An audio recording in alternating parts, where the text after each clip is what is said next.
అందరికీ నమస్కారం అమ్మ.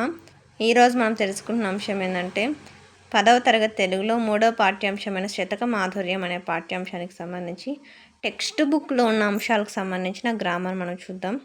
మొదటిగా చదవండి ఆలోచించండిలో ఇక్కడ జ్ఞానుల చరిత వీణుల నానొచ్చు ఈ పద్యానికి సంబంధించిన భావం పైన రాస్తున్నాను. జ్ఞానుల చరిత్రను చెవుల్లోకి ఎక్కించుకోవాలి అంటే మనసులో పదిలపరుచుకోవాలి. పాపాలను పోగొట్టుకుంటే మంచి వారి స్నేహం చేయాలి. తెలిసినంత వరకు ధర్మ మార్గంలో నడవాలి. ఇది మరవకూడదు. దీని భావం.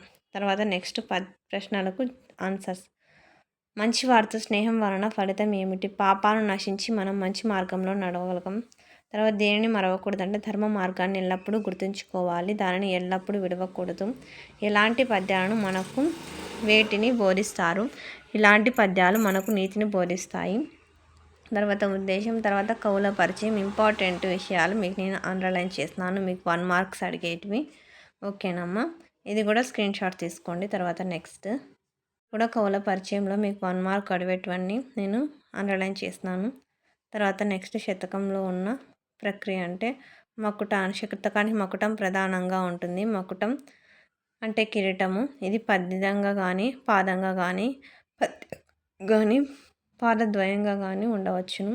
ఇవి ముక్తకాలు అంటే ఒక పద్యానికి ఇంకో పద్యానికి సంబంధం ఉండదు. ఒక్కొక్కటి ఒక స్వతంత్ర భావం కలిగి ఉంటాయని చెప్తూ ఉంటాయి. ఇక్కడ గానల అంటే కానల అడవుల అని అర్థము. ఓకేనా, ఇట్లాంటివి కూడా మీకు అడుగుతూ ఉంటారు ఎగ్జామ్లో. తర్వాత నెక్స్ట్ ఇవి తాత్పర్యాలమ్మ. తర్వాత నెక్స్ట్ మనకి ఇక్కడి నుంచి మనకు భావాలు గ్రామర్ అనేది స్టార్ట్ అవుతుంది. క్రింది పద్యాన్ని చదవండి, పద్య భావం రాయండి అంటే సద్గురువుల దానికి భావం. మంచి గురువుల యొక్క ఉపదేశం, మంచి విషయాల ప్రభావం చాలా గొప్పవి. అతి తెలివి తక్కువ వారిలో ఉన్న అజ్ఞానం అనే చీకటిని చాలా సులువుగా తేలిగ్గా తొలగిస్తాయి. ఎలాగంటే చాలా కష్టమైన అనారోగ్యం కూడా ఒక మంచి వైద్యునికి ఇచ్చే చిన్న మాత్రతో నయమవుతుంది. అదేవిధంగా మంచి గురువు యొక్క మాటలు ఒక మాత్రలాగా పనిచేస్తాయి. అవి మన అజ్ఞానం అనే అనారోగ్యాన్ని నయం చేసి మనల్ని జ్ఞానవంతులుగా మార్చడానికి సహాయపడతాయి. దీని భావం. నెక్స్ట్ దీన్ని చిలకమర్తి లక్ష్మీ నరసింహం రాసిన పద్యం ఇది. తర్వాత నెక్స్ట్ రండి, క్రింది గద్యం చదివి ప్రశ్నలకు జవాబులు రాయండి. ఇక్కడ పేరాగ్రాఫ్ చదవాలి. గద్యము జోలుమానన పనికి సంబంధించిన దీనికి సంబంధించిన ప్రశ్నలకు సమాధానాలు. శుభదత్తునికి ఉన్న కొరత ఏమిటంటే ఇక్కడ రాస్తున్నాను. శుభదత్తునికి ఏం కొరత? అక్కడ సంతానం లేకపోవడం అనేది అతనికి కొరత. దేవుడు అందుకని దేవాలయాన్ని నిర్మించి చెరువులను తవ్వించాలని సత్కారాలు చేయడం కోసం అతను చేస్తున్నాడు. తర్వాత నెక్స్ట్ ఇది రెండవది ఏంది? ముసలి కోతి ఏం చేసిందంటే ఒక ముసలి మల్లు అంటే కోతి కాలజోడి చేవదూలానికి అంటే ఒక ముసలి కోతి చేవదూలంకి మేకుంటుందమ్మా. దాంట్లోకి వెళ్ళి దానికి ముష్కము ఇరుక్కోవడం వల్ల అది తండాడి చనిపోతుంది. తర్వాత ఈ పేరాల నీతి ఏమిటంటే జోలుమానని పని మనకు సంబంధం లేని విషయంలోకి జోక్యం చేసుకోకూడదు. పై పేర ఆధారంగా ప్రశ్న తయారు చేయండి అంటే ఇక్కడ చూడండి అమ్మా, పేర ఆధారంగా ప్రశ్న అంటే ఈ 3 ప్రశ్నలు కూడా ఆ పేరాకు సంబంధించినవి కదా. ఇక్కడ క్వశ్చన్ నెంబర్ 4 అనేసి ఏదో ఒకటి రాసిన క్వశ్చన్ సేమ్ రాసిన ఓకే మీకు మార్క్ వస్తుంది, గుర్తుంచుకోండి. తర్వాత ముక్తకం అంటే ఏమిటంటే ముక్తకం అంటే స్వతంత్ర భావం కలిగినదని అర్థం. కవి హరిహరనాథునికి ఏమేమని కోరాడు? కవి హరిహరనాథునికి తనకు ఉన్న దానిలో తృప్తి చెందే వివేకాన్ని కలిగించమని భగవంతుని కోరినాడు.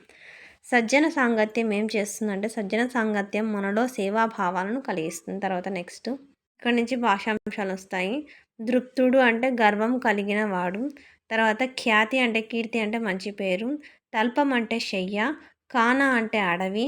పాస్వంతుడు అంటే సూర్యుడు. పండితుడు అంటే పర్యాయపదాలు. బుధుడు విద్వాంసుడు. భుజంగం అంటే పాము సర్పం. కరి అంటే ఏనుగు గజం. పక్షి అంటే విహంగము ఖగము. హరి అంటే విష్ణువు శ్రీహరి. తర్వాత నానార్థాలు. ధర అంటే భూమి వెల. శ్రీ అంటే లక్ష్మీ సంపద. వారి అంటే నీరు నీటికుండ. పదము అంటే శబ్దం పాట. తర్వాత నెక్స్ట్ 5వది మిత్రుడు అంటే స్నేహితుడు సూర్యుడు. తర్వాత క్రింది పదాలకు ఉత్పత్తి అర్థాలను రాయండి అంటే భాస్కరుడు అంటే కాంతిని చేయగలవాడు సూర్యుడు. భుజంగము అంటే కుటిలముగా పోవునది సర్పము. ఈశ్వరుడు అంటే స్వభావము చేతనే ఐశ్వర్యము కలిగినవాడు శివుడు. హస్తి అంటే తొండము కలిగినది ఏనుగు. తర్వాత నెక్స్ట్ క్రింది ప్రకృతి వికృతిని జతపరచండి. చంద్రుడు అంటే చంద్రుడు. నిత్యము అంటే నిత్యలు. స్వామి అంటే సామి. హంస అంటే అంచ, గుణము అంటే గుణము. తర్వాత నెక్స్ట్ ఇక్కడ ఎక్స్ట్రా ఉన్నాయి చూడండి మా. భూ అంటే భువి, గర్వము అంటే గర్వము, లక్ష్మి అంటే లచ్చి, సంతోషం అంటే సంతసం, సముద్రం అంటే సంద్రం. తర్వాత శ్రీ అంటే సిరి. తర్వాత నెక్స్ట్ క్రింది పదాలను విడదీసి సంధి పేర్లను రాయండి.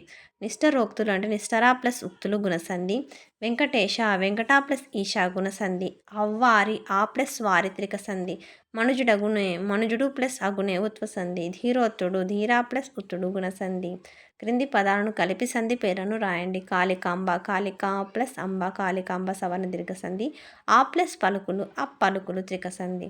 దానంబు చేయుట దానంబు చేయుట గసడదవా దేశ సంధి. ఏలా ప్లస్ ఒక ఏలొక అత్వ సంధి. తర్వాత నెక్స్ట్ అనునాసిక సంధి.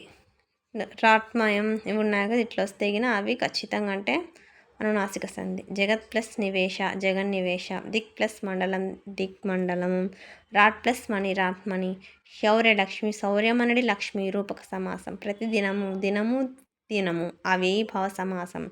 తర్వాత బ్రతుకు తెరువు బ్రతుకు కొరకు తెరువు చతుర్థి తత్పురుష సమాసం. కొరకుకాయ చతుర్థి విభక్తి కదా. తర్వాత సజ్జన సాంగత్యం సజ్జన యొక్క సాంగత్యం. కిన్కున్ యొక్క లోన్ లోపల షష్ఠీ విభక్తి షష్ఠీ తత్పురుష సమాసం. గురుతర బాధ్యత గురుతరమైన బాధ్యత. ప్రత్యేకం ఉంది కాబట్టి విశేషణపూర్వక కర్మధార సమాసం. తర్వాత నెక్స్ట్ ఇక్కడ ఉన్న పద్యానికి సంబంధించిన అలంకారం రాయాలి కదా. కింద ఏమిచ్చినారు, పద్యంలో ఉన్న అలంకారం రాయాలి. ఈ పద్యానికి సంబంధించిన అలంకారానికి సంబంధించిన ఆన్సర్ మొత్తం ఇది. ఓకేనా, చూసుకోండి, స్క్రీన్ షాట్ తీసుకొని రాసుకోండి. తర్వాత నెక్స్ట్ అమ్మ దృష్టాంత అలంకారం. ఓకేనా, దీనికి సంబంధించిన లక్షణము, తర్వాత దానికి సంబంధించిన టోటల్ ఛందస్సు కానీ ఏదైనా కానీ మొత్తం ఇదంతా అలంకారమే. ఓకేనా, కింద ఉండేదంతా అలంకారం, పెన్సిల్తో రాసినదంతా అలంకారం. ఆన్సర్ మీకు ప్లేస్ సరిపోదని ఎక్కడ రాసుకోవాలనే ఇబ్బంది లేకుండా నేను ఆల్రెడీ రాసి చూపించినాను. ఓకేనమ్మా.